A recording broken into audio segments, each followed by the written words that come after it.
So hello everyone, welcome back to the channel. और आज हम लोग डिस्कस करेंगे रे ऑप्टिक्स का आया हुआ एक बेहतरीन क्वेश्चन जो कि जेईई मेंस सेशन 2025 के सेकंड शिफ्ट में आया था। तो देखिए, इस क्वेश्चन में हमसे क्या पूछा गया है, एक बाई कॉन्वेक्स लेंस दे रखा है हमें जिसका रेडियस ऑफ कर्वेचर 10 सेंटीमीटर है और 15 सेंटीमीटर है। तो हमने एक for example by convex lens assume किया और जो इसका R1 हमने जो रेडियस ऑफ कर्वेचर उसको 10 सेंटीमीटर माना और R2 को हमने कितना 15 सेंटीमीटर माना।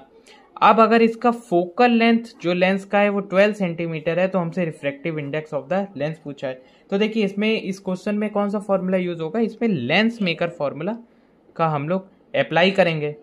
ठीक है, लेंस मेकर फॉर्मूला क्या होता है, 1/f is equal to mu lens by mu medium. Mu medium हम लोग ने एयर एज्यूम किया तो इसका तो 1 हो जाएगा, -1 is equal to 1/r1 minus 1/r2।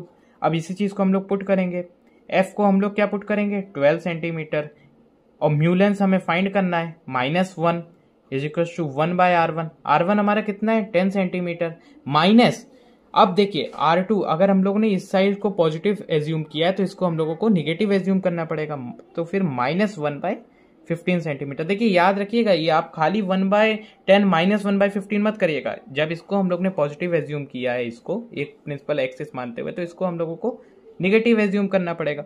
So 1/12 is equal to mu lens -1 और यह माइनस माइनस प्लस हो जाएगा तो 1/10 प्लस 1/15। ठीक है, अब 1/12 is equal to mu lens -1 हम लोग लिखेंगे। अब 15 और 10 का एलसीएम कितना आ जाएगा, वो 30 आ जाएगा। ठीक है, और 10 3 या 30 होता है तो 3 को हम लोग 1 से मल्टीप्लाई कर देंगे तो 3 प्लस 15 2 या 30 होता है तो 2 को हम लोग 1 से मल्टीप्लाई करेंगे +2।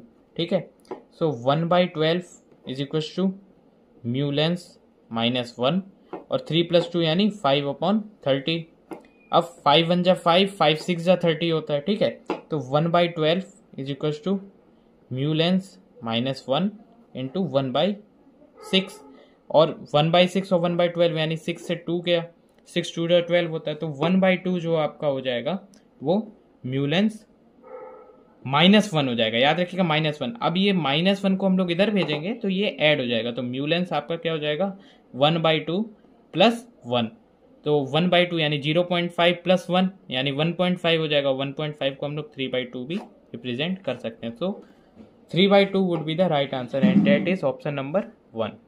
Thank you.